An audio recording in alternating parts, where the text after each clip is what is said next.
best place for below average Star Wars.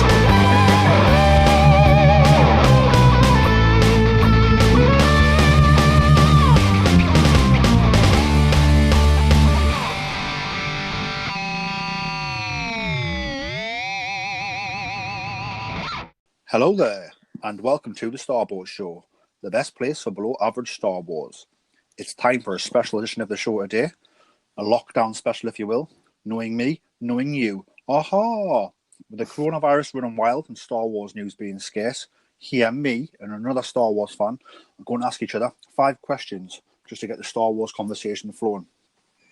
So without further ado, I'd like to introduce my guest today on Know Me, Knowing You. It is Allan Johnson, obviously long-time collaborator and guest host of the podcast. So it's Know Me, Peter Adams, Knowing You, Allan Johnson. Aha! Allan, how are you today? I'm fine. Good morning, Peter. How are you doing? Yeah, not too bad, thanks. Obviously, it's a very early morning here in the UK when we're recording this. Yeah, too early, man. It's a very, very windy morning as well, so I apologise if any of that wind comes through on the audio. It shouldn't. Yeah, I think the wind's so strong that it's going to come all the way from your house all the way 300 miles an hour and hit my house at the same time. Could do, you know.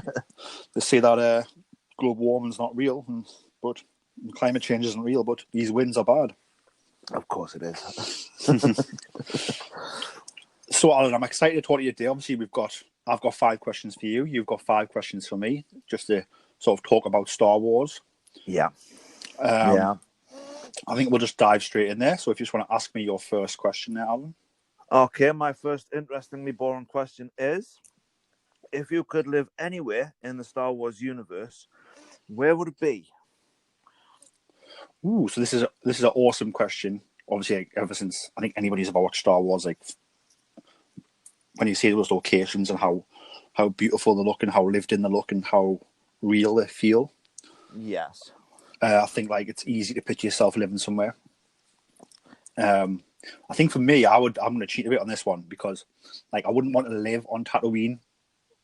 Right. But I would like to visit Tatooine. I wouldn't mind having I would like a few beers in the cantina, a few ales in the cantina, but I wouldn't want to have to go to the cantina every day.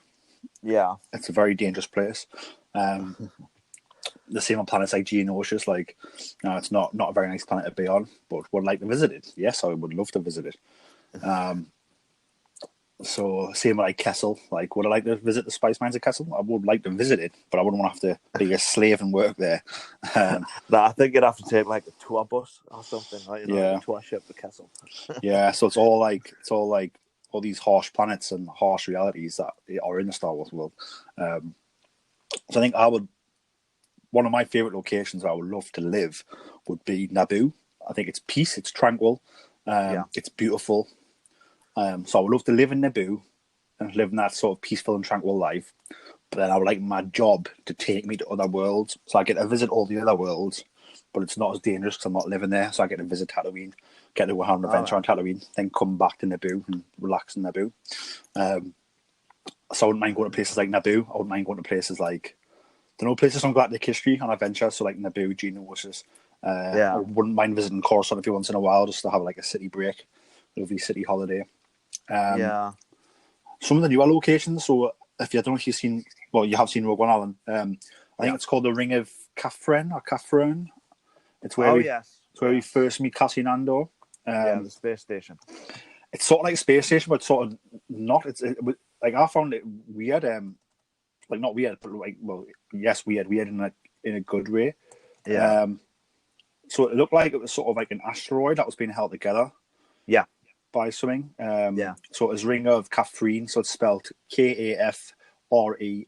And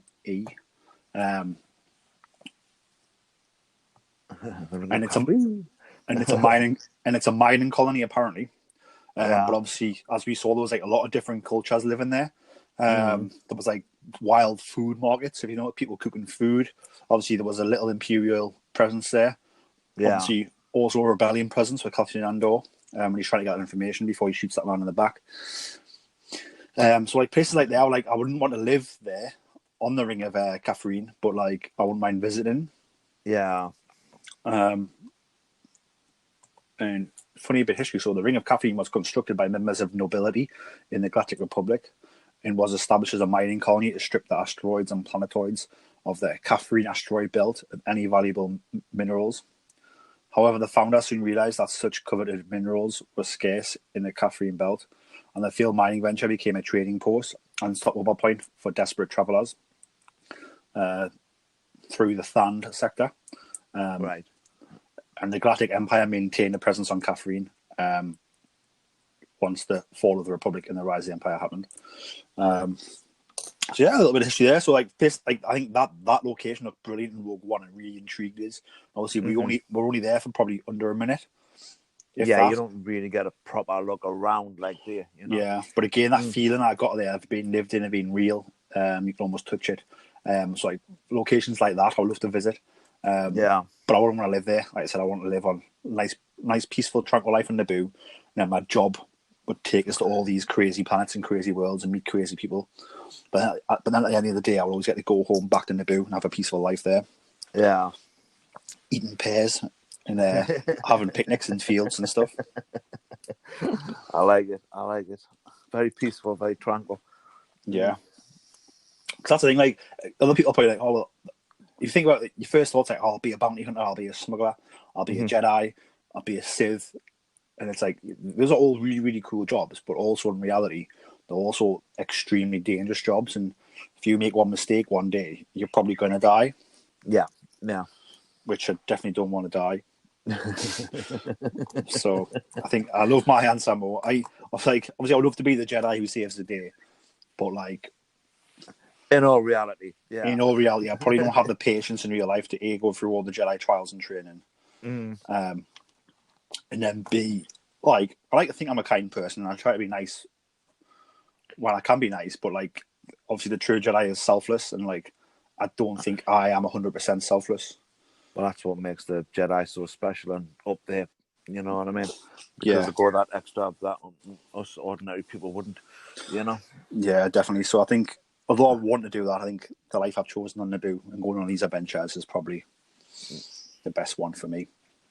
Yeah, and I would like to like have a blaster on a gun belt, but like, you know, I probably never want to use it. If that makes sense. I just want to look good when I walk into cantinas, and like put my hand on the blaster when I'm standing round, but like never really have been the need to actually pull the blaster. I love it. You'll have to dirty it up a little bit though, so it wouldn't look so clean and new. Yeah. I think before I got home to Naboo, I'd probably like roll around in the dirt somewhere, and then when I come back, I'd be like, oh yeah, it was a tough one. This one, tough trip. This one to the family. I love it. That's brilliant. maybe fire the blaster in the air a few times just so it looks like it's been used now.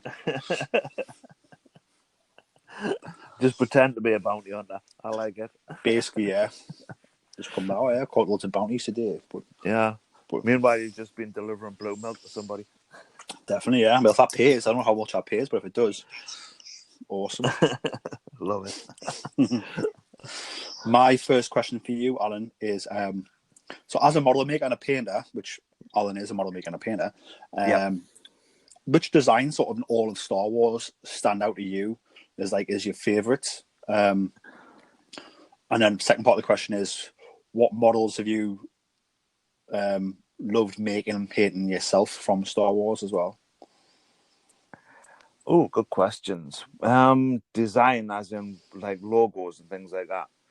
No, it's like just the way the ship looks. So like obviously take the Millennium Falcon. Obviously, like it looks very peculiar for a spaceship, especially if you go back to 77 spaceships didn't like that. So like just sort of models from Star Wars. So it could be spaceships, could be speeders, it could be buildings, could be sort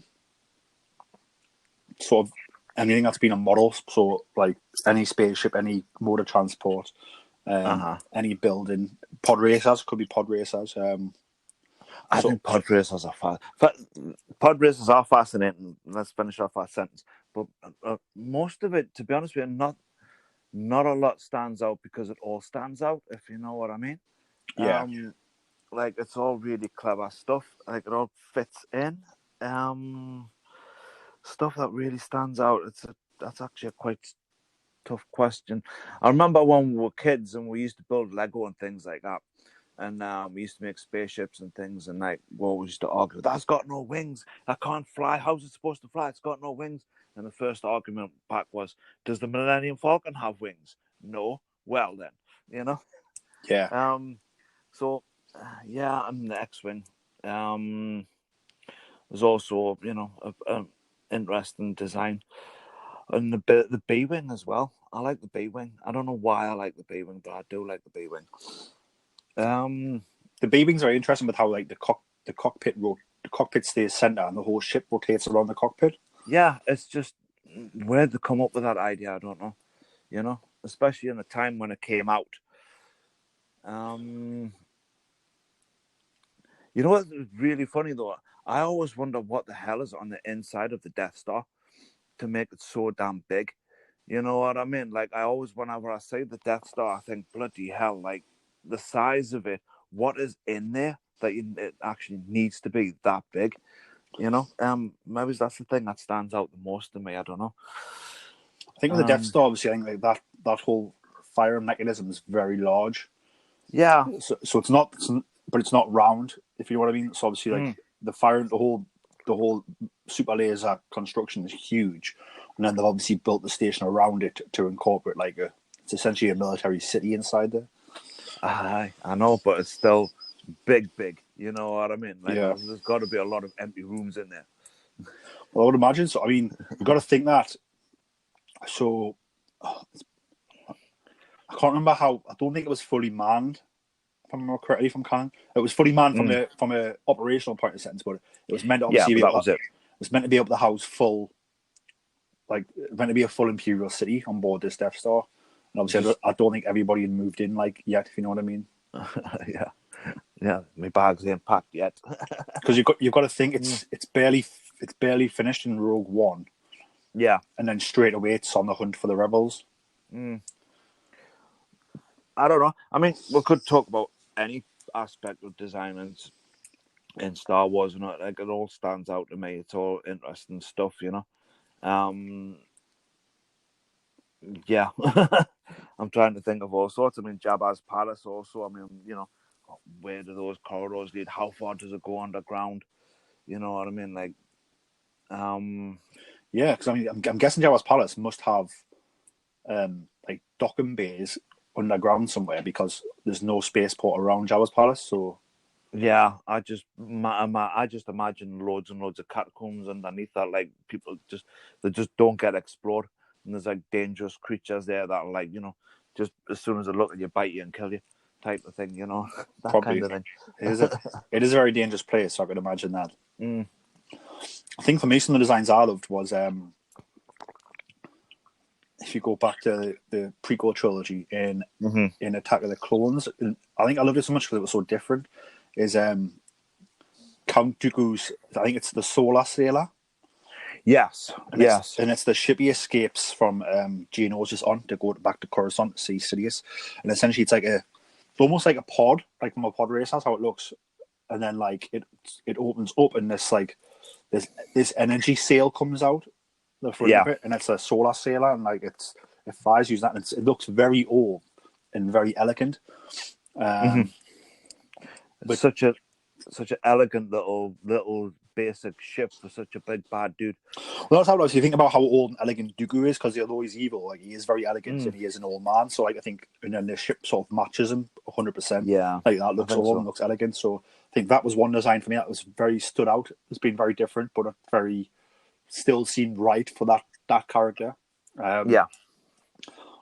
I love X-Wings. I love X-Wings, they're my favourite. I love the idea of the sail barge from Return of the Jedi. Yeah, I do too. I can imagine having holidays and stuff on a sail barge, not that sail barge, obviously. Yeah. You know what I mean? I'd have to get plenty of holiday insurance there because it just gets blown up at the end. It does indeed, yeah. Well, yeah. The second part of your question, which was that? Which models have I enjoyed working on? Yeah, I'm painting the most.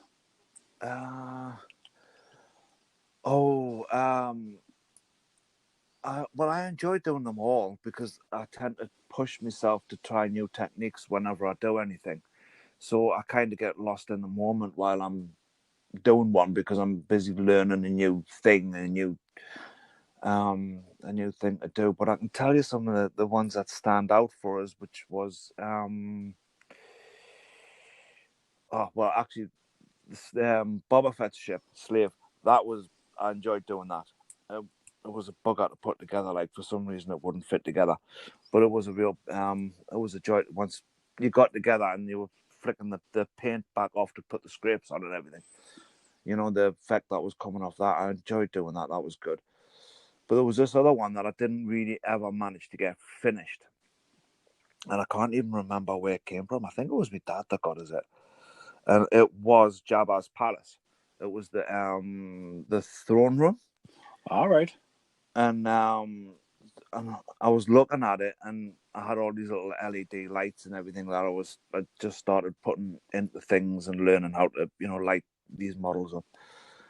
And I had this wicked cool idea. So, I actually got some proper sand and did the sand effect on the floor and everything. But then you see the grill for the Rancor. Yeah. So painstakingly cut all the little holes in that out, which took forever. It was one of those jobs where halfway through I was like, wish I hadn't started this. And then I made the Rancor's pit underneath it, like scratch built the whole thing. And the only thing I could never find for it was the proper size Rancor to go into the Rancor pit. So it never actually got finished off. Everything else got done, but I was just always looking for this Rancor that I could never find. I mean, if I look now with eBay and, all of the internet and all the rest of it, I could probably find it no problems. But back in the day, before all of this, so I was a little bit bummed that I never got to finish that one off, Yeah. And another one that stands out is Anakin's Pod Racer. When I was living up north, it was the last model that I did before I came down south. And I really enjoyed putting it together. It was a really nice model to put together and to paint up. And I thought I'd done a really, really good job on it.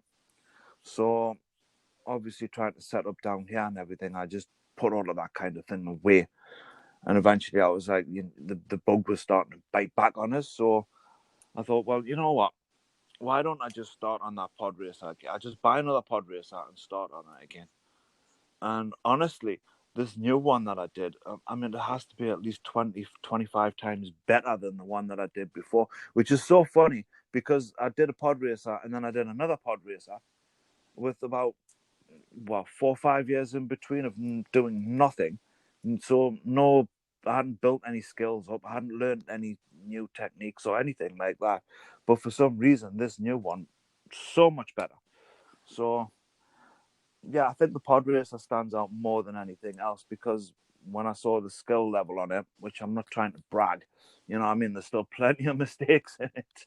But that kind of kept the bug going, really, and I'm just been doing stuff ever since.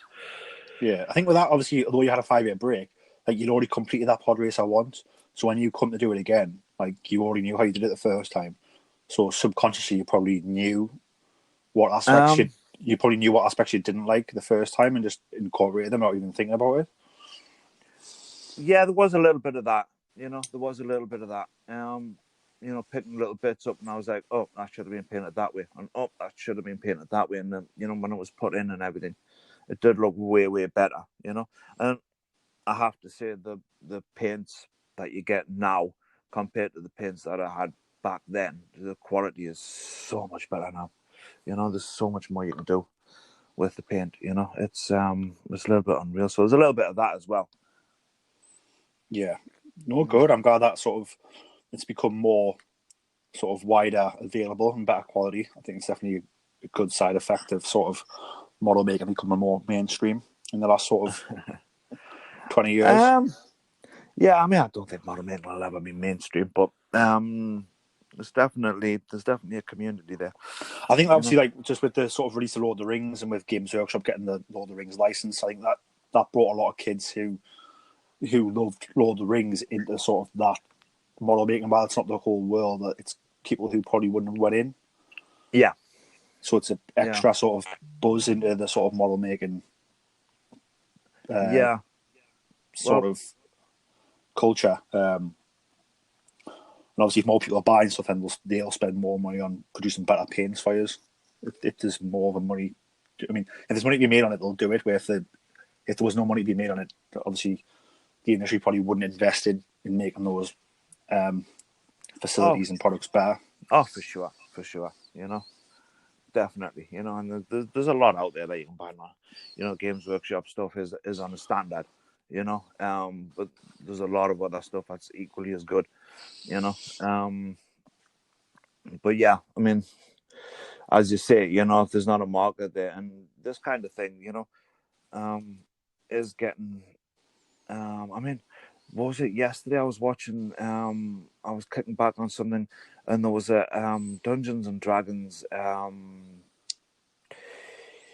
what was it? It was for comic relief, and they were playing Dungeons and Dragons for like charity, and it was really funny. I was reading some of the comments on the bottom, and somebody had says, "Oh yes, we're going to start getting mainstream with this thing now," and it's really funny because it is getting a lot. That kind of thing is getting a lot more mainstream. You do see it a lot more around now. I mean, I've never played Dungeons and Dragons. I've played the odd Warhammer game, but I haven't played Dungeons and Dragons. But you do see it around a lot more now. I think D&D benefited from, obviously, it was mentioned, it was a big part of Stranger Things, which is obviously like a hit TV show on Netflix. So it's referenced quite heavily there. A big part of that show. Oh, and then off the back of that was streaming now. You've got like celebrities who do play stream games. So I know if you take like actor Joe Manganiello, who's obviously like a very, very well built, handsome man. He's obviously Magic Mike. He's in a few action movies as well.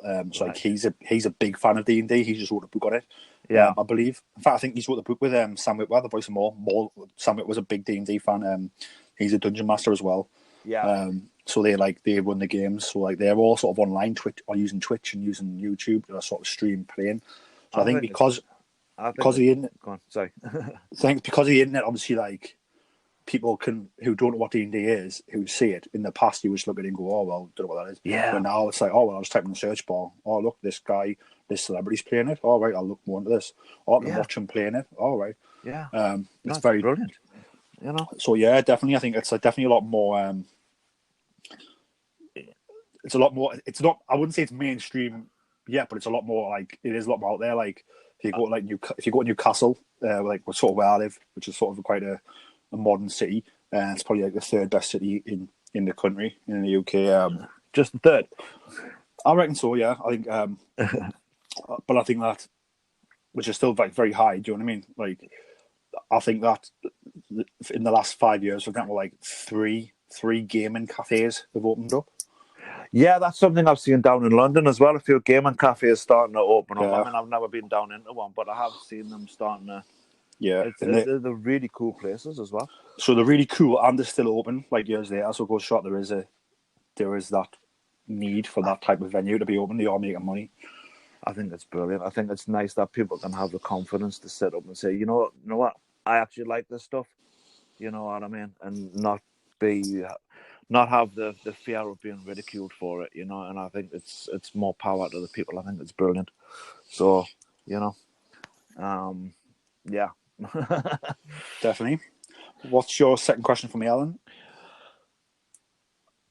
Okay, so out of everything and everything that's gone on in Star Wars, which is not a lot, there hasn't really been anything happening, what is your most standout Star Wars moment, whether it be a good moment or a bad moment?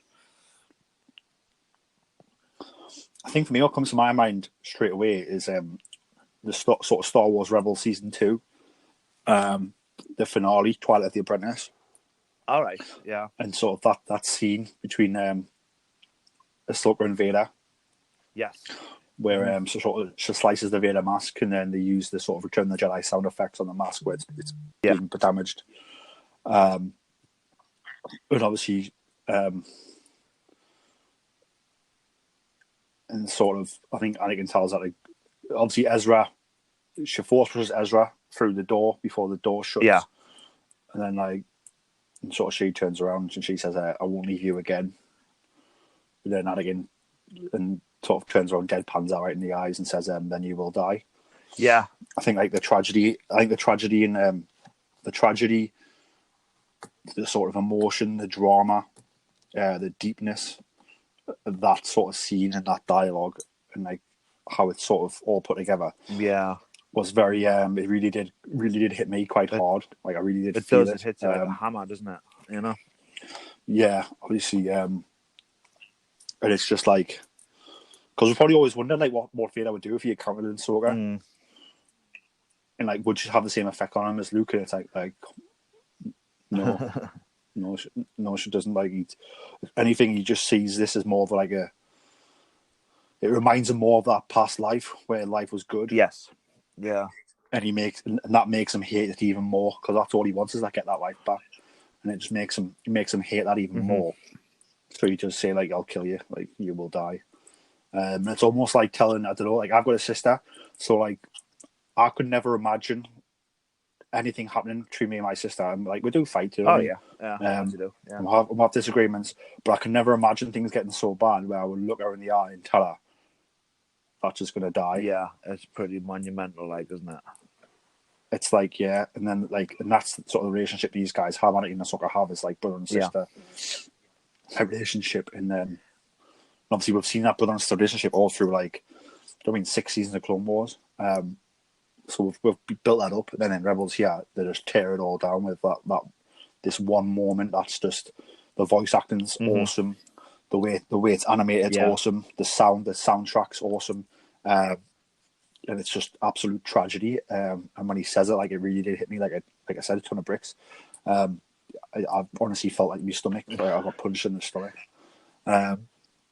And the kidneys at the same time, front and back. Yeah, it's kind of like, it's a sentence that has to be said, but you just don't want it to be said.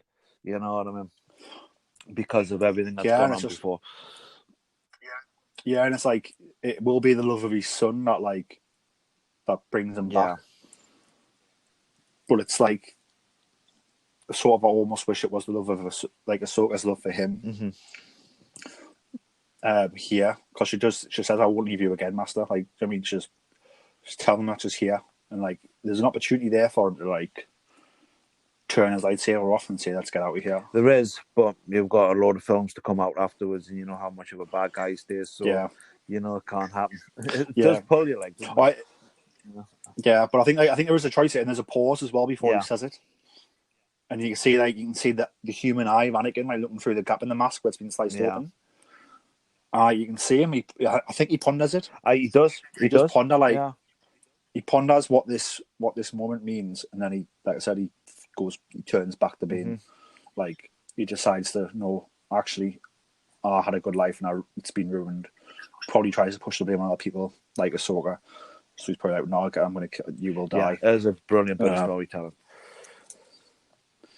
Yeah, so that's probably for me, because I'm not watching it, and just how much it, like I said, even when I think about it now, like, just it punches a hole through you. Yeah. So yeah, and it's just brilliant storytelling, but also tragic storytelling. Yeah, I think so. Yeah, and you know, Filoni's got a brilliant way of doing that. He does it all the way through. He's very clever with his storytelling, you know, and bringing them kind of emotions up, you know. Definitely, yeah. So that's mine. That's the first one that comes to my mind. Is that? Right. Another one would be I hit his hardest in the new trilogy was in Force Awakens, when Han and Ben are on the walkway. Yeah, I know. I wasn't expecting that at all. And then he sort of hands him the saber, and he doesn't let go of it, and then he can't really tell what's happening with Ben. He seems, I don't know, it was almost like a look of confusion / blankness on his face, and then obviously as the star starts to drain in the background and the lights go, it gets darker, and it sort of sinks in what's going to happen here. It's a very similar scene, actually, to be fair. To say Star Wars is pottery, it's a very similar scene to sort of Anakin and Ahsoka. It's like Ben and his dad, and like you've got an opportunity here to just come away with his dad. Dad tells him, come home.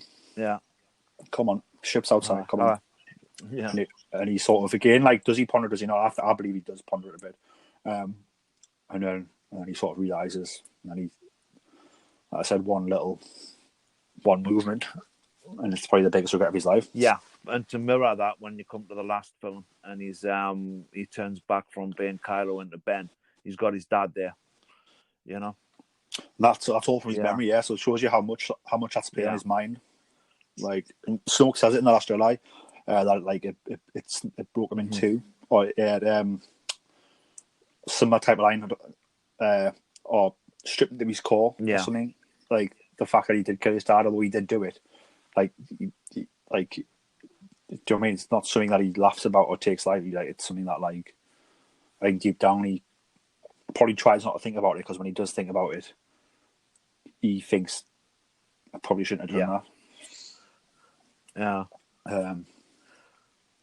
Cool. But yeah. Nice one. So I was just listening. Very quite cool. Very, very good question. My next one for you is, do you have a favourite piece of merchandise that you owned sort of as a kid or as a teenager, and then a favourite piece that you own now? A favourite piece as a teenager or kid? Well, yes, sort of, because it brings back good memories. It was the speeder bike from Return of the Jedi. When I was a kid, which was many moons ago, my dad used to, wherever we lived, he used to plant conifer trees in the back of the garden, everywhere. You know, you could probably go on Google Maps right now and plot out everywhere where we've lived, because there'll just be a huge clump of conifer trees, you know. Yeah. But in this one place where we lived, there was also a big, massive shed in the back. So you had this little walk. Maybe walkway is the best way of describing it, but you could squeeze through the back of the shed and the conifer trees, you know. But the conifer trees was Endor. There was no other way, you know. That's where we went. Me and my friend used to go around the back, and then we went Endor with the speeder bikes and all the rest of it, and bombing around. So, I mean, that was a brilliantly good memory, you know. So that's probably my favorite piece of merchandise from the from being a kid, you know. And a bit of merchandise now. It has to be the Millennium Falcon, Lego Millennium Falcon. It has to be. Not that it's been. So is that the? So just to clarify, so you had the speeder bike. So was that the Kenner? Yeah. The Kenner 1983 speeder bike that come with the Scout Trooper. Come with the Scout Trooper, and you press the little thing on the back, and it all blew up. That was the 3/4 inch. Yeah. Would have been Oh, cool! Yeah, beautiful. Back then that I had was that 3/4 inch. Was the everything fit in with everything, you know. Yeah, I had like the 90s remake of that, and I remember being awesome because it was the same set, just made different, just made new. So like, I remember it blowing up with the button on the back. And I loved having the Scout Trooper because I don't think it was available separately. So to get him like to get the speeder bike with him was really cool. It was such a cool little thing as well. You know what I mean? Yeah, and it looked quite. I remember looking really awesome. Looked like almost screen accurate, like 100%. That was really cool. You know, it was a cool bit of thing. You know, and then flip turn of that is when it snowed outside. We had Hoth. You know what I mean? We used to build the snow and we'd make Hoth. You know? Yeah, no, definitely. I've got my. I think it's a 1996 Kenner Millennium Falcon. So I think it's the same mold pretty much as the original ones, but it's a 1996 version. But like that's like on display in the office now, and like it's bad. But like, because I used to like fly around them when I did used to snow, like that used to go in the garden in the snow. Like, we used to use it as a hop hanger bit. Yeah. So like, it's probably not worth much as a collectible, but it still looks pretty awesome. It's pretty damaged, but I mean, the Falcon. That's the thing about the Falcon, is that the more damage it gets, probably the more like the Falcon it really looks, because it's a piece of junk. Yeah. But I love it. It's cool to have, and like I said, I'm glad I played Yeah. it. Like I said, it's cool just to have there on display. And sort of that Lego set you've got now. So is that the new released Ultimate collection? Yeah, got released. What was it, 2-3 years ago, or something like that? Now, maybe it's a bit more. Yeah, a bit less. Can't remember. So it's the biggest Lego set ever, isn't it? I believe, or does the Star Destroyer now beat it? I think it's still the biggest. I think it's still the biggest. It was billed as like the most bricks ever when it came out, the most pieces in a set. And what I loved about, I don't own it, but it came in like just in that £700, and I think retailed that. And you get like original trilogy satellite dish, sequel trilogy satellite dish.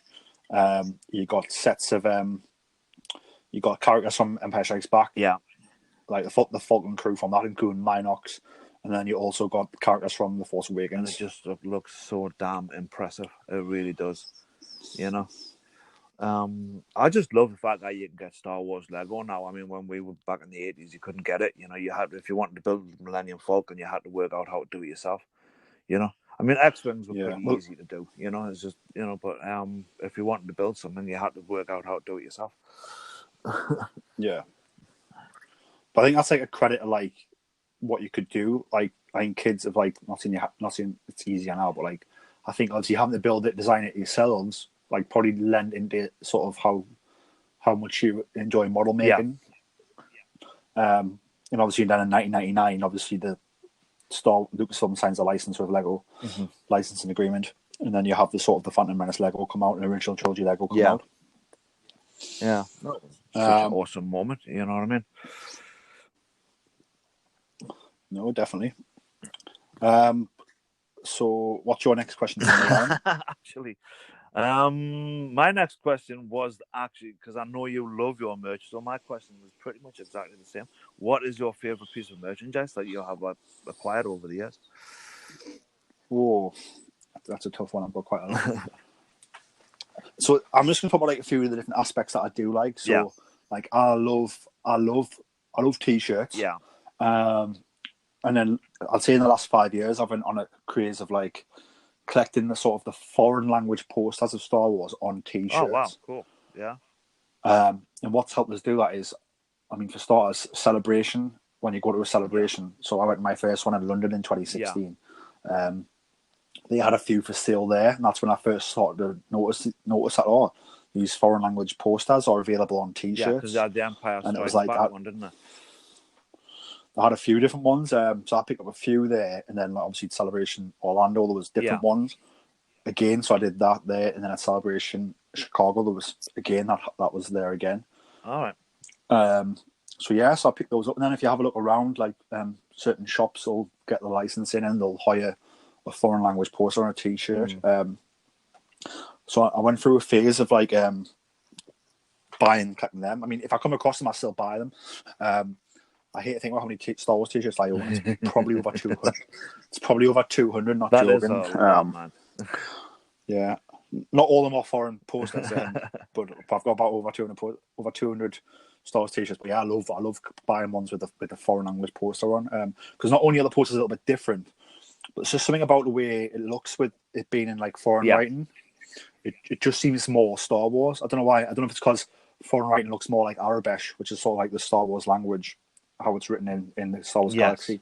But it just seems, I don't know, seems more authentic. Like, so I love sort of foreign language Star Wars poster artwork on t-shirts. I said I love the fact I've got my Kenner Millennium Falcon. I sort of want to display my Kenner X-Wing as well. Like, sort of, I'm glad I found them, and then the X-Wing's actually in pretty very good condition.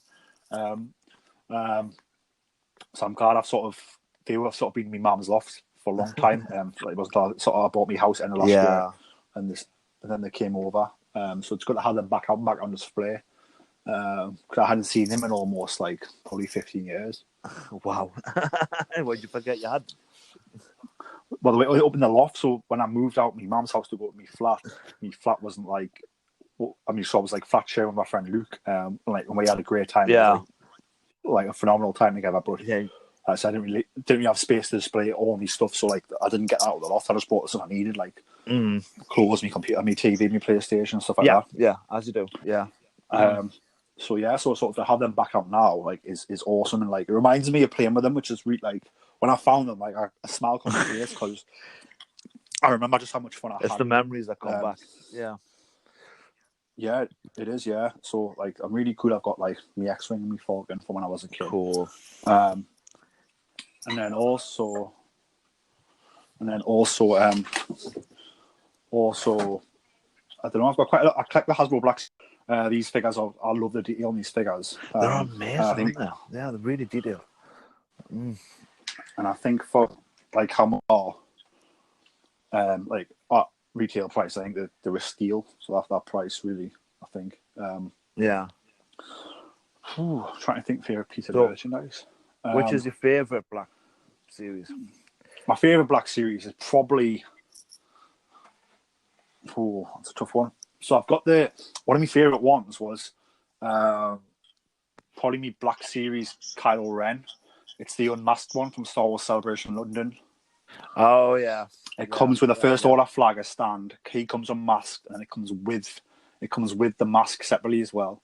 It comes in a really awesome display box, and just remember that being like when we got the Celebration London, because it was my first celebration, like, and I heard about the exclusives. And obviously, I've heard about how hard exclusives are to get, especially at San Diego Comic Con and at like US celebrations. And then, like I said, we managed to get a ticket for this, and the way they ran it was really cool. Actually, I was like, you queued up in line in the morning, they give you a ticket, then you took a ticket to the Hasbro store, or in this. Yeah, you had to go on a certain time, didn't you? Yeah, and then it would take you back, and then there was plenty there to get, and you would get one. Where it was organised well. It really was. Yeah. So I'm not only the thought of like the hunt for trying to get him, I was really like excited and nervous to be on the hunt for him. And then, like I said, it was quite easy to get him. So when I actually went through the process again, when I finally got him, like that feeling was pretty cool. So just the whole experience of getting that figure, and it's an awesome figure as well. Like that's one of my favorite Black series. And then other one's probably looks awesome is the 40th anniversary Luke Skywalker X-wing pilot. So this was the Star Wars Celebration Orlando exclusive. And I managed to get him. I think I'll pick you one up actually as well. It was 2 per person. They had to get in the line early at a certain time. Like I said, I managed to pick him up easy. In fact, the figure that sold out the most at that store at the time was the R2D2 40th anniversary, which wasn't shiny or anything, just normal 40th anniversary. Was the R2D2, and he was long gone. So like those 2 are my favorite Black Series figures. Although they keep getting better and better, the Black Series figures, to be honest with you. Yeah, they do. They really do. I mean, I was always impressed with the detail to start with, but every time you see a new wave come out, I mean, so they've got the new Hasbro. It's just unreal. It's that new Hasbro face scan technology. It's just like changed the entire like the game in figures. But I'm trying to think. What else have I got? I've also got my lightsaber, which is a Hasbro Black Series Legacy. Like the Legacy, like the Anakin Skywalker, Luke Skywalker, Rey Legacy saber. This was made before the new trilogy come out. And I remember I'd wanted one for ages, never ever was allowed one type of thing, and now I have no money for them. They retail like £140 at the time. Wow, I mean that's a lot of money. You gotta justify that, you know. I mean, and I actually remember it was really weird. So my mum was like asking what I wanted for my 22nd birthday. So I'd been asking for one of these for the last like 10 years, since I was like 12, probably, right? But it's not a whim, then, is it? You know what I mean? It's not like oh yeah, I fancy this. Actually, no, can I have a remote control car instead? You know, it's 10 years is plenty enough to decide whether you really want it or not. But I asked her again, she went, what do you fancy for your birthday? Because I don't know what to get you. But obviously, adults don't know what to get us. And I was like, well, I've always wanted a lightsaber, like, but because it's like the handles all, the hilt's all metal, all fixtures, fittings. Cool. So I had toy ones as a kid, but yeah. So like, well, Mum, I've always wanted one of them. Can I get one of them? And she's like, all right. And like, she ended up going, oh, let's go and have a look. So we went up to Newcastle and had a look at the Forbidden Planet store in Newcastle. It was there, and then like we bought it that day. Yeah. Which was really weird. How like I wasn't allowed at a 12-year-old, but at 22 I was allowed a lightsaber.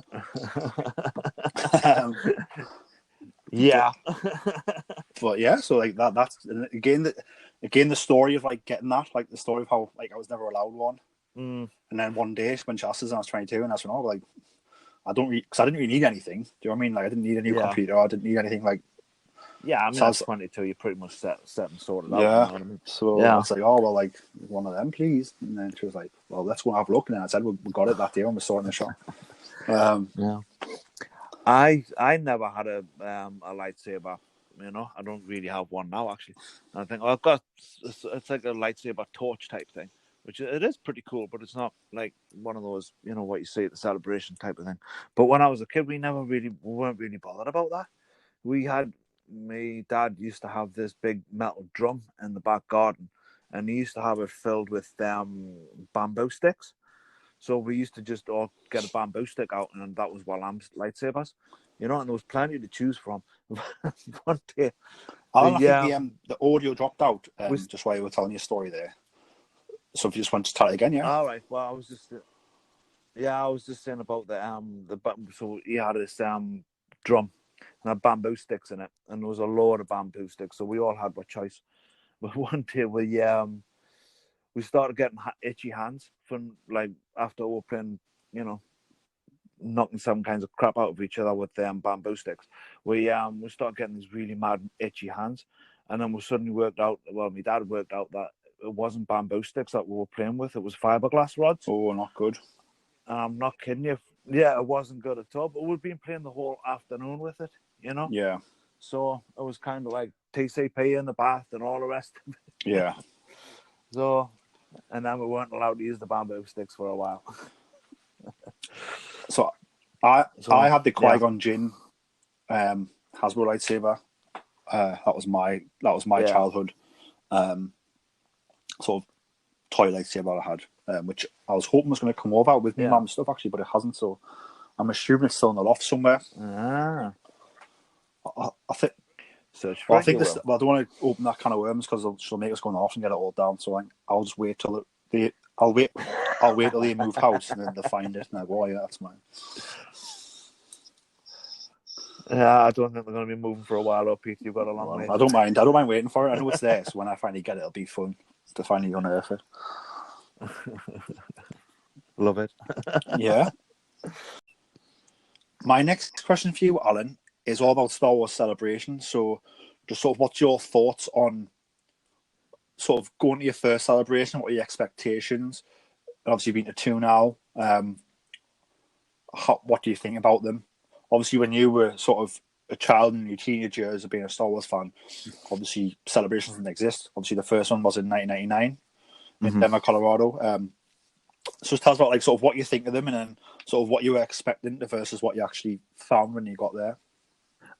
Okay. Well, yeah, like I say, as a kid, we didn't really have celebration, but sorry, everybody was into Star Wars. You know, all your friends, all your kids. You know, we were all into Star Wars, so you could have a conversation with Star Wars just walking down the street with everybody.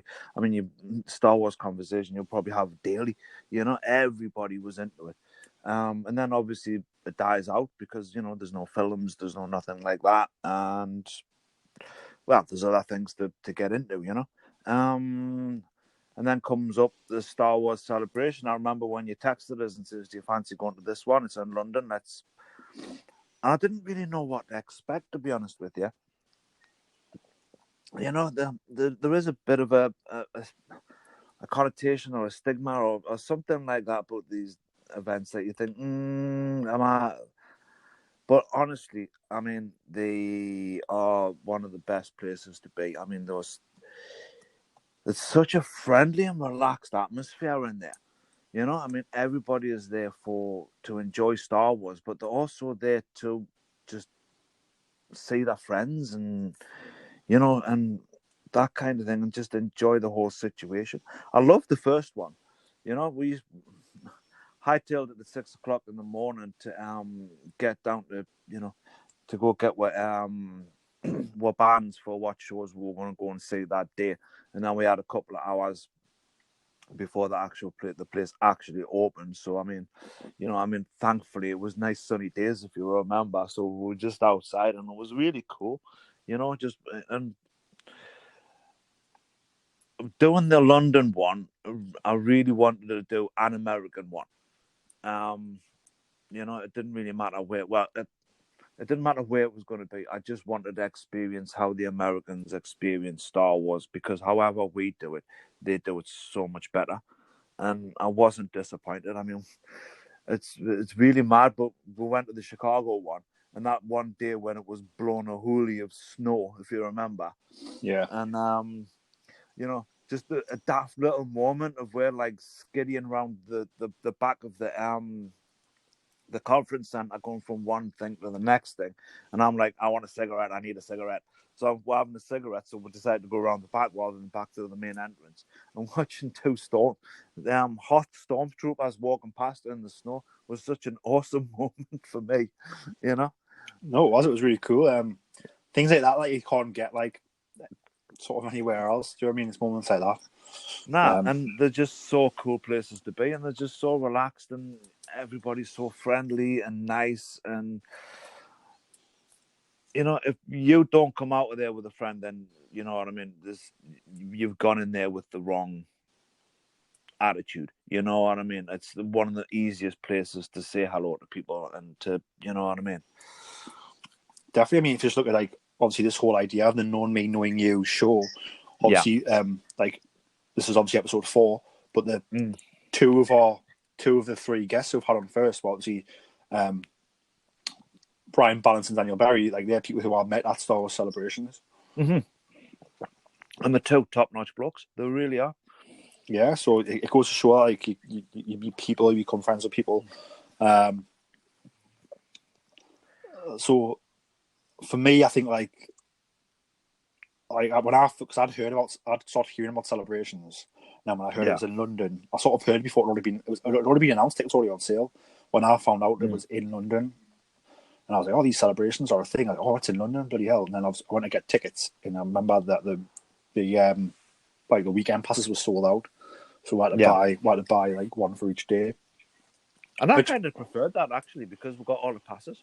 Yeah, I mean, we got 3 pizza design artwork on instead of just one, so that was pretty cool. Obviously, cost a bit more, but not too much more.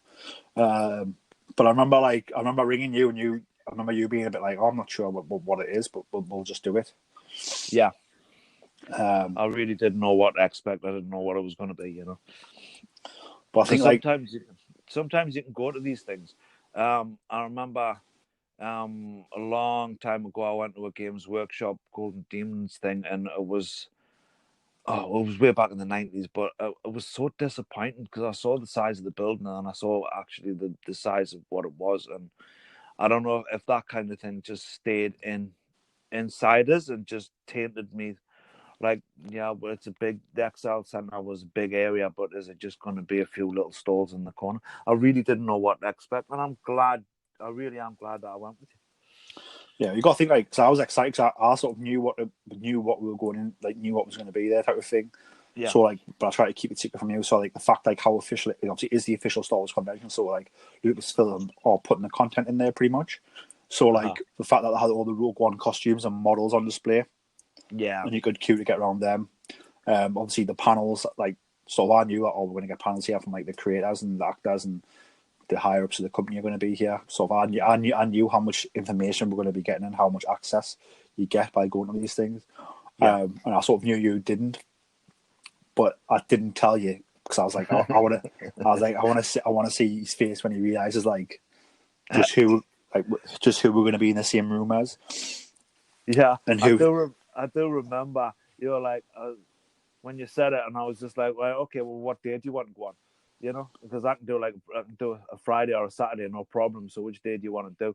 And you're like, all 3, and I'm just like, all 3? What? What can you say in all 3? But I tell you what, you proved us, Yeah. No, definitely. What's your next question for me, Alan? Okay, so Jerry Bruckheimer has been taken on. So if Star Wars did a CSI style cop show, where would you want it set and when? Ooh. I think I probably want it.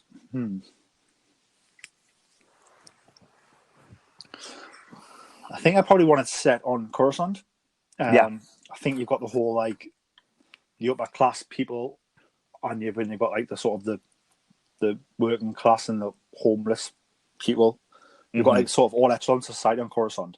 So I think obviously when you watch these CSI type shows, it often is sometimes the rich are trying to hide a secret, and then it's often like, or is it like the maid, or is it like, do you know what I mean, someone like pointing the fingers at like the poor people first and stuff, if you know what I mean? Yeah. So I think you've got the different class system on Coruscant where you could have some really interesting things happen. Like, is someone blackmailing? Is there like a poor person on Coruscant who's blackmailing a senator, and then that leads to a murder, and they're investigating all the like breadcrumbs for that. Yeah. I think Coruscant's like one big city, so it fits the vibe of like New York or I suppose the CSI New York isn't the CSI Las Vegas and all these other they're all like cities pretty much. So I think I like obviously CSI Coruscant. Yeah. So it's like that city fits that mold. So you don't have to change the show that much. You just have to change the budget. Pretty much. So you could totally use the same even like plots because it's all like this handmaiden's blackmailing our boss who's a senator, so he's had her killed. And then like where's the body and stuff like that. You've got like all walks of life on Coruscant. I've got the city skewing set it all. I think like Coruscant would just lend itself to that idea straight away. Oh, straight away. Yeah. After I met the first place I thought of. Yeah, and then you can have like little ones where like like the person's gone off world. So the suspect we're looking for is off world. They've gone off world. So then you could like have an episode where they're chasing the like the outer rim, trying to get them back and stuff. That would be really cool. And you never know, they might get a Tatooine, and Tatooine might not have any extradition laws. So it might be like, oh well, no, like we're not going to send them back. So like if you want them, you have to come and get them yourselves, type of thing. Well, it was Tatooine that I gave us the idea of the question because I was sitting on YouTube the other day, and do you remember that the bad boys cop thing with they had the stormtroopers and they were questioning Aunt Beru and all the rest of it. Oh yeah.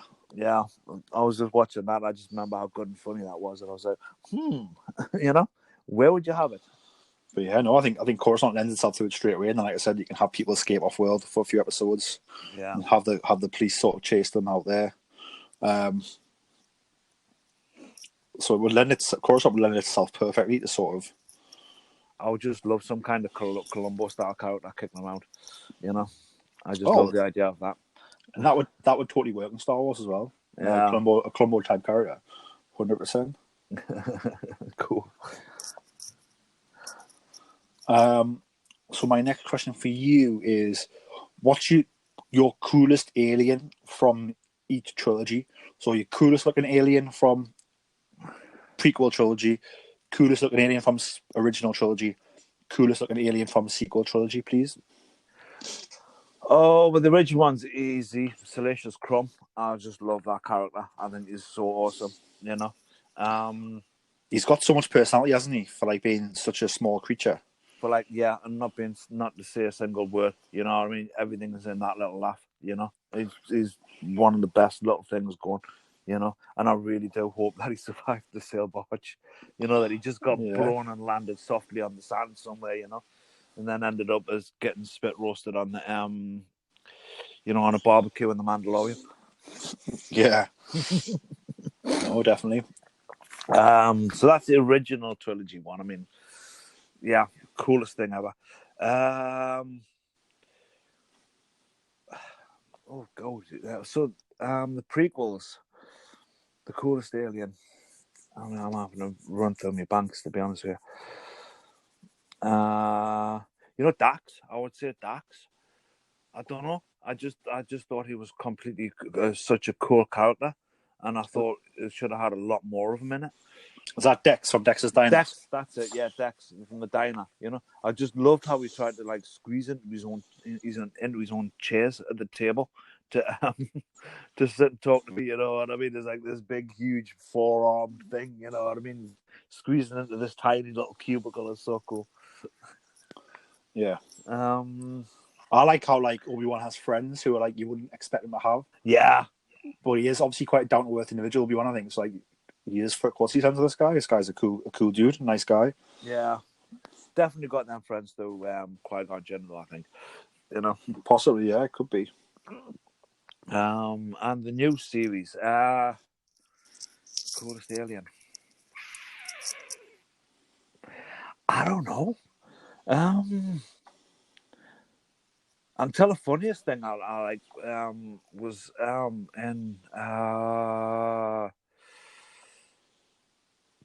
Canto Bite, when you got this little alien and he's trying to use a slot machine and he's so drunk that he's determined to use BB-8 as a slot machine and decide to just pour all his money into BB-8 no matter what. He's not going to win anything, you know, but and that's the funniest alien that I've seen. I think the coolest, it's got to be something out of Maz's castle. In fact, if it's Maz, actually, now I think about it, I think Maz is probably the coolest alien, and I really need to understand her backstory. You know? Yeah, I think obviously we haven't got a lot of Maz's backstory at the minute. Obviously, it's something that they could easily expand upon in books or comics. Yeah, there's something very definite there that you just don't get to see, and it's actually a bit frustrating, to be honest with you. Yeah, I think one of mine is the Crimson Corsair. Yeah. So he's called Sidon Ithano, and he's a guy in the red tunic and the red mask. That's right. He was cool. And he's like, I think he turns up in the in that final battle in the Rise of Skywalker, apparently. Although I've not seen that myself yet. I've seen the movie, but I haven't spotted that yet. So yeah, he's my favorite creature, alien. I mean, I don't know if he is an alien, but he looks like under his mask, but I'm assuming he is an alien. I think he looks awesome, and he looks like he's got a backstory you don't know. It'd be good to find out. Yeah. And there's actually a book called Tales from a Galaxy Far, Far Away, Aliens. And he's in one of the stories, and it's the stories of Count Dooku's Lost Treasure. Yeah. Which I've not read. I need to find the book. But I've heard it's a brilliant book. A brilliant story. So he's mine from the sequel trilogy. Original trilogy. Ooh, it's so hard because there's so many. Isn't it? I think for me, probably Jabba. You think? Yeah. I think just how his design's quite simple, but so revolting, but also so menacing. Yeah. Considering he hasn't got any weapons, he hasn't really got any arms or anything. He's got two arms, obviously, but not very long. Really little arms. Can't move fast. You know what I mean? Yeah. So it's a bit like he should be like not a threat, but just the way he looks and the way he's animated, like. He is very menacing. He's very menacing. He's very revolting. He's an absolute creep. Yeah, which is what he's meant to be. And the way they get that done through his dialogue and through his animation, and sort of how from his design is brilliant. So being like, you know, in the extended scenes, when they had they put the Jabba outside of the Millennium Falcon, and they had to have Han Solo stand on Jabba's tail to make the whole thing work. What was your thoughts on that? What did you think about that? I think obviously the reason why he stands on the tail is because obviously in the original shot, obviously he walks on the man who's Jabba. Jabba was a Henry VIII looking man. Yeah, in the original shooting script. Mm-hmm. So. Obviously, I much prefer Jabba how he is as a big slug hood. Yeah. So that works better for me. So I don't know. I think putting it. Do you just forgive it? Not really. So I think this it's quite cool. So you got to remember, by the time this happens, Han's killed Greedo. Yeah. And Jabba here is still willing to give him one more shot to get his money. Yeah. So to me, in the story, that straight away tells me that Jabba, like, he does sort of have A soft spot. a soft spot for Han. Yeah. And he's going to give Han probably more opportunities to fix his mistake than he would give other people. Yeah, that's what I took from that as well. It's quite clever. And obviously, Han walking over his tail, obviously they've done it just because he walks around a man and he doesn't like, obviously Jabba's tail will be there. So I think obviously it looks a bit clunky when you watch it back. But from a storytelling aspect, I think the fact that Han knows he can get away with like stepping on Jabba a bit and be a bit playful with him. Yeah. Sort of shows that Han does know that he's sort of got a second chance with Jabba type of thing. Yeah, and it kind of lends to Han's cockiness type of thing. It does, yeah, and obviously he's gonna go too far, and then Jabba's gonna go, guess what? No, you've had your chances now. Yeah. But I think also like it reminds me, obviously, it does look a bit clunky, but that's just because of like how they've had to do it. Do you know what I mean? Yeah. Like, but I think it reminds me the way he steps on his tail and is playful with him. Reminds me of the scene in Solo when he's trying to be playful with Lady Proxima. Yeah. Like it was very similar. So again, like it fits for me. Cool. Yeah. I think if you get past the clunkiness of how it's actually being pulled off, which to be fair, I think they probably didn't have a choice. I think actually from a story aspect, it fits perfectly. Yeah, I think so too. I was always wondering just what your thoughts were on it. Yeah, I said it looks a bit clunky. For me, it's like I don't need that scene with Jabba to be put back in. No. But it does give you more when you're watching Empire Strikes Back, for example, like when Han's talking to General Reagan about, or like if I don't pay off Jabba the Hutt, I'm a dead man. Because you've now seen that scene, it fits in more with that line. Do you know what I mean? Because you've seen Han interact with his crime lord now. Yeah, it's not just the name. So when he mentions them in that scene, and then obviously at the end of the movie, the bounty hunter's on his tail. So it's like, all right, yeah, like you said you were paying back. Yeah, and you got the money and then you didn't go and pay him because you got involved with the rebellion. Yeah. So now Jabba's like not playful anymore. He's like, no, because if I remember, he talks to General Reagan. He's like, oh, we ran out. Sorry, when he's talking to Leia, Han says the bounty hunter on Old Mantel. So they've been on other missions between A New Hope and Empire Strikes Back. Mm-hmm. Obviously, after A New Hope, he should have paid off Jabba, but he didn't. He went on some missions for the rebellion instead. So what's happened is that a bounty hunter, he's interacted with a bounty hunter there, and that's why he's trying to leave and pay off Jabba because he knows that like time's out pretty much. Yeah. And obviously then he gets caught up in the whole what happens with Hoth and getting the princess out, and then obviously getting caught up with that. Guess what? The bounty hunters aren't waiting around, mate. Yeah. So I think like in response to that sort of scene in the movie in Empire Strikes Back, those scenes make more sense. Not that it didn't make sense, but they did make more sense now that you've seen that scene in A New Hope where you actually see him interacting with Jabba. Yeah, the setup's a lot better now. Yeah, cool. And I think you still had one more creature to go, didn't you? So it would have been prequel trilogy, I believe. Yeah.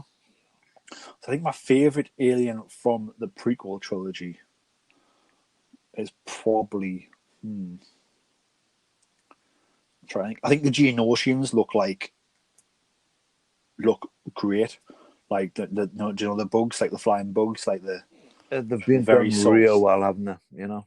Yeah, like the way they scurry, and the way they sort of live in catacombs all muddled up together. Yeah. But then also have those blasters that fire those big green, like sort of. I don't know. They're not lasers, but they're like, I don't know. They're like energy balls type thing. Yeah. So they're really cool. I don't know. I think some of them is the Jedi Council, or like if you take like Plo Koon, or like Plo Koon or Kylie Mundi. People like that look really cool. Yeah. Kid Fisto. Yeah. So I don't know if I had to pick my favorite prequel. It's tough. Actually, I'm gonna go with the Trade Federation, the Neimoidians, the Viceroy. I think the way they look very sinister, but they look very clever. The way they talk, you get good emotions out of them. Like when they're cocky and they're happy and smiling, you see that. But then when trouble comes, you see them like the face expressions change and you see the shock in them. Yeah. So I think that like the way they're animated is really cool. I'll go with that with you. I do love them. I just love the way they talk. You know. and they get Yeah. all uppity, but they're like little cowards, really. You know?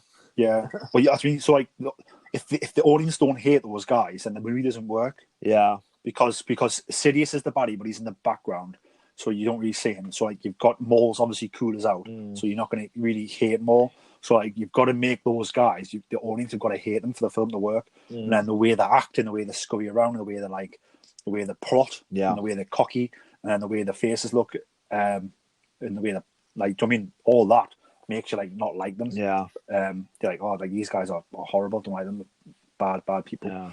Yeah.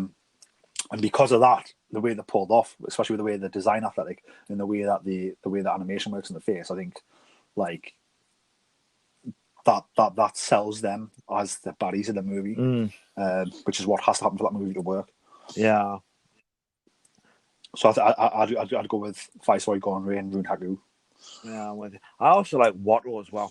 And I like Watto anyway. I just like love the way he carries on his character and everything. But that one scene where he's like, what you waving your hands around, like when you think there's some kind of Jedi, you know, it was an awesome little ode to the original stuff.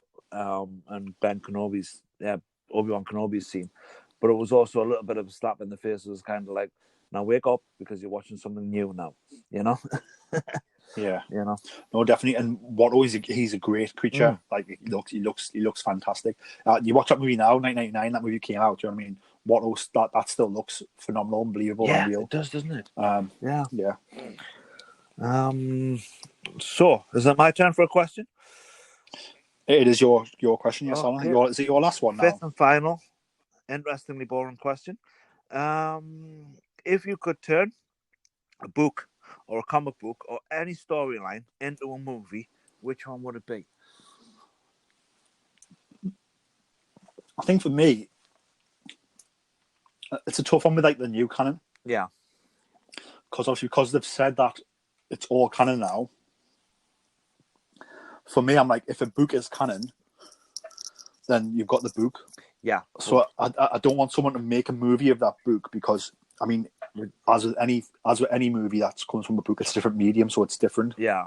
So like, and then you have it blurs the lines of like, oh well, the movie didn't deal with this part of the book, so is that bit canon?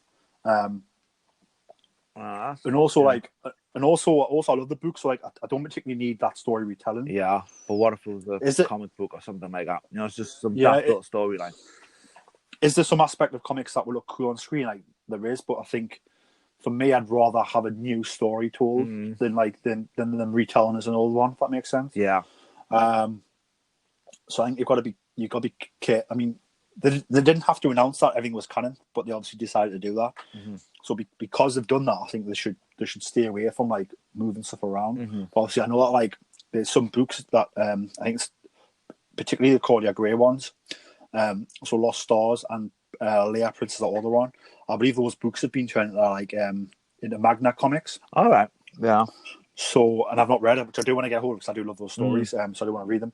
But again, it's like, well, you've sort of took it from one medium to another, which is great. Yeah. But if that medium misses something out, you've got to remember that you've said as a company that all this is now canon. So you don't want to put yourselves in continuity holes. Right. Which, like, if you look at, for example, Resistance Reborn, the novel, absolutely brilliant novel, probably one of the best connective bits of tissue in the whole Star Wars galaxy. Connects loads of previous stories, loads of previous books, comics, games together, ready for the final chapter of the Skywalker saga. And then J.J. Abrams and Chris Terrio just completely didn't even know of its existence by the sounds of it. Yeah. That was a bit disappointing, actually, I have to admit, because that was an amazing book to read. So the payoff of that book is brilliant because it ties in all these games you played, all these books you've played, all these stories you've read in comics, ties all together ready for the final movie, for the ultimate payoff. And the movie doesn't like reference it or doesn't even like ignores parts of it.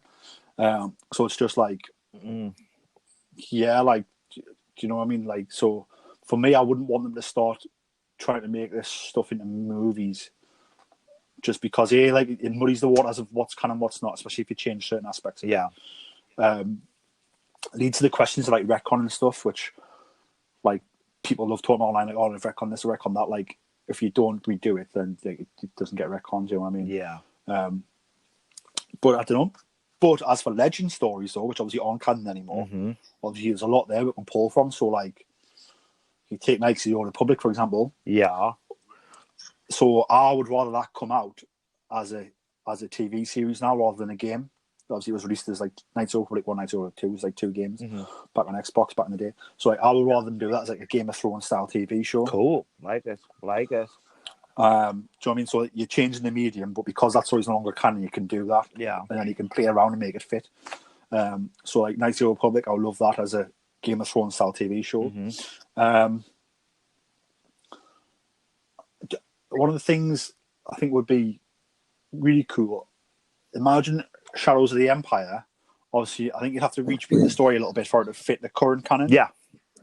So you have to retweak it, so it wouldn't be the exact same story. But if you take that idea and the principle and like some of the story, and imagine that told as an animated series from Dave Filoni. Oh, yeah. You've just wetted the palate there. Oh, that would be so good. I mean, yeah, there's a lot of meat and bones in Shadows of the Empire that could go there, but there's also a lot of tweaking that would need to come out to make it a fresh story. But I like that idea a lot. That's a really good one. Yeah. Yeah, I think it would really lend itself to like the animation style of like if you look at how good New Clone Wars looks. Yeah. Imagine Shadows of the Empire looking like that. A canon story.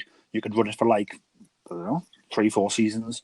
Do you know what I mean? You wouldn't need to sort of cast new Luke Skywalker, that type of thing, because who are on characters in that era, because you would just get them to come and do the voices.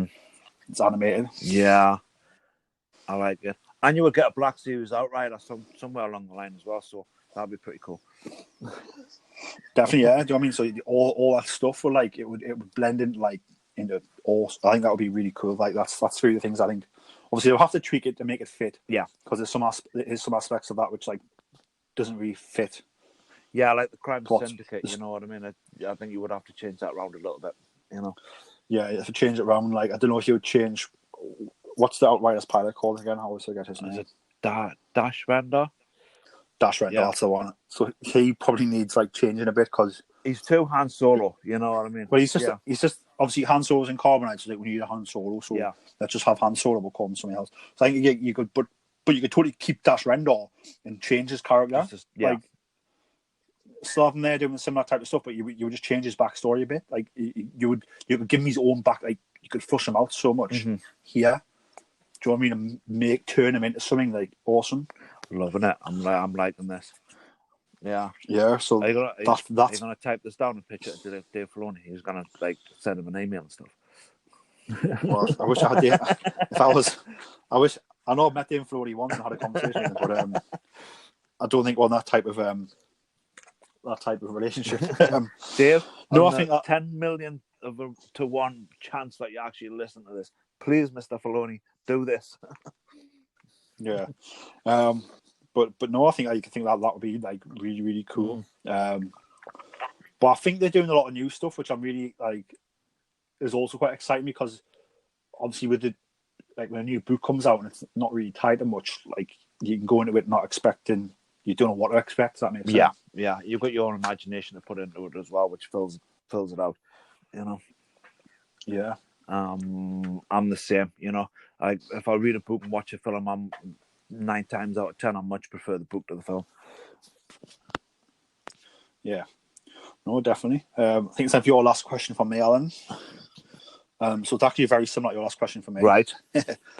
So, what stories are you wanting to be told next? So, it can be a film, it can be a comic, it can be a novel, it can be anything. It can be an animated show. What stories are you wanting to be told next from Lucasfilm?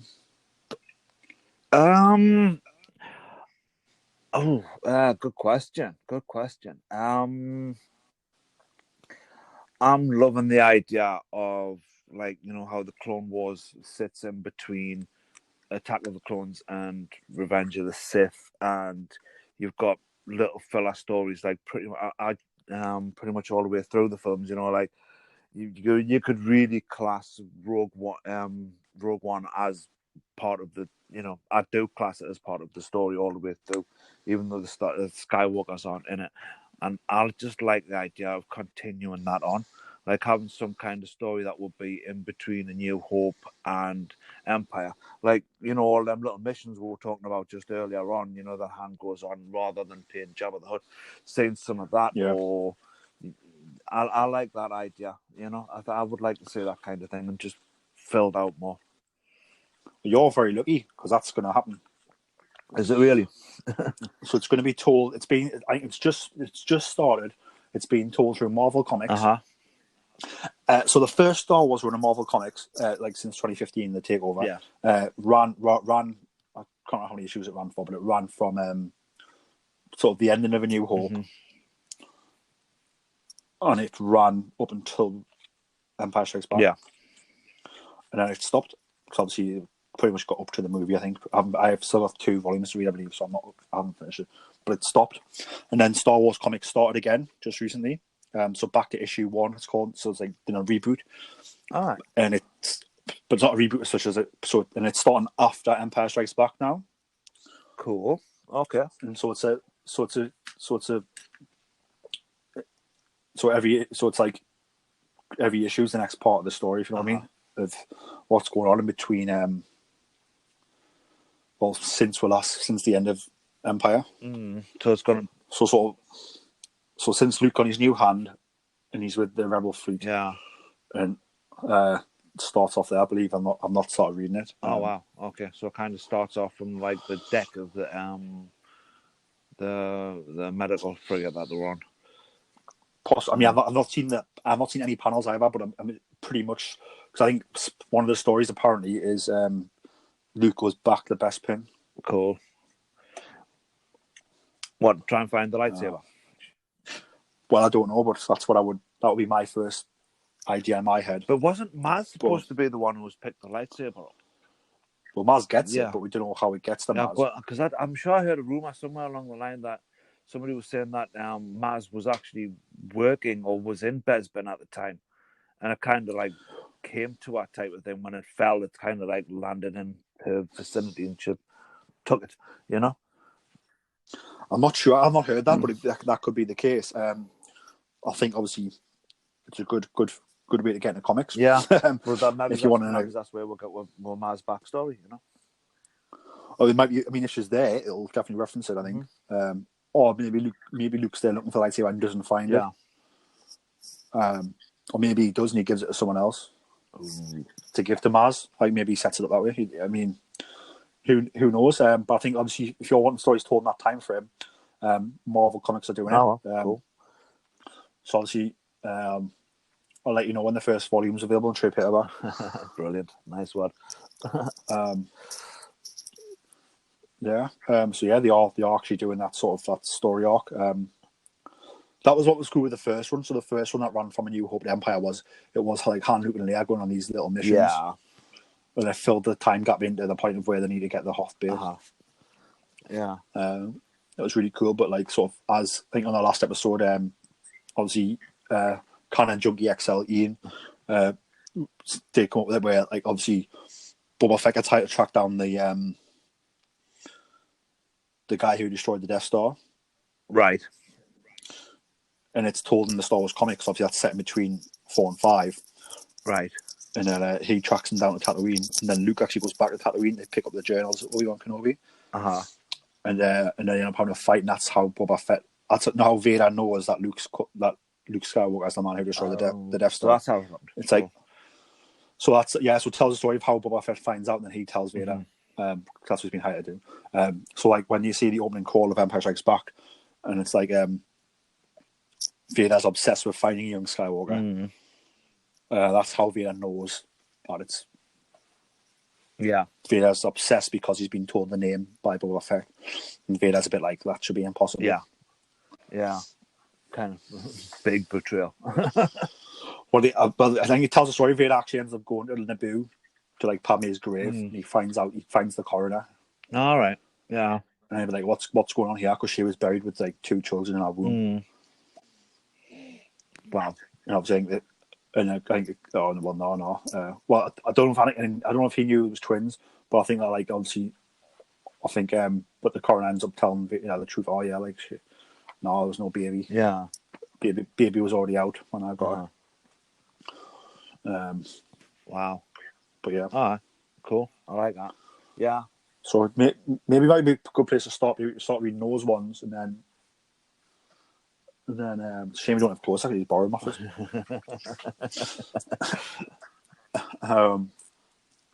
But yeah, you can get them in trade paperback. Yeah. So I'm a few volumes off that run. Yeah. And it's ran for like 10 volumes, I think, roughly. And then, like I said, it stopped because it got up with The Empire Strikes Back. And then, like, they've just started doing again after Empire Strikes Back. All right. Because Yeah. I haven't picked up a Star Wars comic at all. I've never read one, you know. I did. There's some awesome stories being told there. I can recommend some for you if you want. The Kanan volumes are really good. I did download it. You know, on the Kindle, you get a sample. Samples of books and things like that. I did download a sample of one to read on the iPad, and I don't know, it just didn't seem to have the same feel. You know what I mean? Like because back in the day, I used to read 2000 AD, you know, and stuff like that, you know. But it just didn't seem to have the same feel. I didn't feel it, you know what I mean? So I just didn't actually go and buy it or anything, you know. I think obviously like 2000 AD is obviously designed for teens, isn't it? It's a little bit edgier sort of characters and stuff going on. Yeah. Like the Star Wars comics are obviously like made for like all ages. Do you know what I mean? I think it was more the digital thing. You know what I mean? Like. Right, the actual feel. So I don't read digital. I've never tried it. I prefer owning it. But jokes on me, I suppose, because I'm run out of space. That's what you laughed for. Yes. That's what you laughed for. But it's just something about that. So I can recommend some for you if you want, and maybe you might be able to get them on offer. Yeah, I'm gonna have a look. You know, have a wander down the street for them. Yeah, I mean, if you've loved like the end of Clone Wars and sort of the Order 66, there was a Kanan comic, so it's in 2 volumes in trade paperback, and it's written by Greg Wiseman, who actually was a producer on the show and helped create the character. Did you ever watch Gargoyles as a kid on the Disney Channel? No. Animated. All right, so he did that as well. So it's 2 volumes, and it tells a story of like Kanan being like a youngling in the Jedi Temple, and how his master Deepa picks him, and then it tells the story of where they are when Order 66 happens. They're obviously fighting the war on a planet. Then it shows how that goes down, and then it ties into sort of and finding the Rebels crew and stuff a little bit. All right. So it's really, really, it's only 2 volumes, so you haven't got to read much. If you like Order 66 and you like the end of Clone Wars, you'll probably really dig this story as well. Like I said, it's written really well. The guys get the characters. So I'd probably recommend Kanan 1 and Kanan 2. I think Kanan 1's called The Last Padawan, and then Volume 2 is called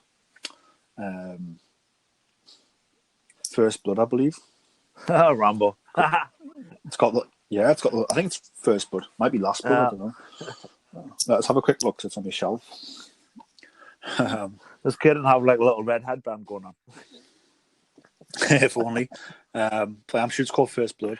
But yeah, so it's just 2 volumes. That would be a good little place to start. And if you dig them, then I can recommend some more. Like same to the listeners. Like if you love the Clone Wars and love like the Order 66 tie-in and all the drama and all that, I recommend the Kanan comic. Is just more of that. And if you love Rebels, even more so, because it ties into that perfectly as well. Cool. Yeah, I have to give it a read. Definitely. Alan, well, that is the end. I will ask each other 5 questions each. Yeah, we did. I hope you had a good time. It was good. I hope you had a good time on knowing me, knowing you. Yeah. Aha. I just want to give a quick shout out to Adam Clark of Black Spell Clothing, who designed our lovely logo that you now see on our podcast feed, on our social media. And it's also available on T-shirts, which if you just go to our Facebook page at Star Wars Podcast and click the Shop Now button, you can get T-shirts with that awesome logo on. So thank you, Adam, for that. And then also a big thank you to Dean Clark, who's not related to Adam Clark. Dean Clark, who produced our awesome entrance theme for the podcast, which you now hear. He did a bang-up job with that, so thank you very much. Really, really, really, really great creatives there helping us out. It does sound wicked, it does sound wicked good. Yeah. No, definitely. So, Alan, you're not available on social media, obviously trying to stay away from the government. I'm trying to, but the helicopters are circling in. They're going to catch us one day. That's what happens when you live in London, mate. Hiding in plain sight. Exactly. The best place to hide, isn't it? Yeah. But no, thanks for joining us, Oh, Alan. It's been great no. getting to know you a bit more than I already Thank you do. for having us on. Yeah. No worries. And thank you everyone for listening. May the force be with you. Goodbye. Please follow us on Twitter at BoresStar. That's at BORESSTAR. And on Instagram and Facebook at Starbores Podcast. You can also reach us on email at starborespodcast@gmail.com. The Starbores Show can be found on Spotify, Apple Podcasts, Anchor, and wherever podcasts can be found. Please give us a like, subscribe, and don't forget to leave a 5-star review. May the force be with you.